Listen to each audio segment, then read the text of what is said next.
રાજકોટમાં ભાજપની સેન્સ પ્રક્રિયાનો બીજો દિવસ ચાલી રહ્યો છે, જેમાં જંગલેશ્વર વોર્ડ નંબર 16ના પૂર્વ કોર્પોરેટર નરેન્દ્ર ડવ ભાજપ કાર્યાલય પહોંચ્યા હતા. તેમણે ચૂંટણી ન લડવાની ઈચ્છા દર્શાવતા પત્ર સાથેનું ફોર્મ નિરીક્ષકને સોંપ્યું હતું.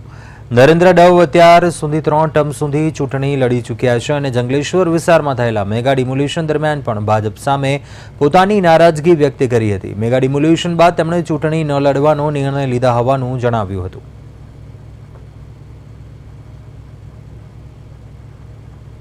અને આ વખતે હું ચૂંટણી લડવા માંગતો નથી અને તે બાબતે હું નિરીક્ષક શ્રીને મારો પત્ર દેવા આવ્યો છું કે સ્વેચ્છાએ હું ઇલેક્શન લડવા માંગતો નથી.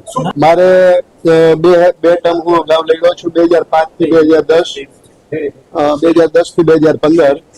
એક ટર્મ વચમાં નહોતો લડ્યો અને 2021 થી 2025 ઇલેક્શન લડેલ. એટલે 3 ટર્મ પાર્ટીએ મને ટિકિટ આપી છે, તો મને સંતોષ છે અને હવે જેને ટિકિટ આપશે એના માટે હું પાર્ટીનું કામ કરીશ.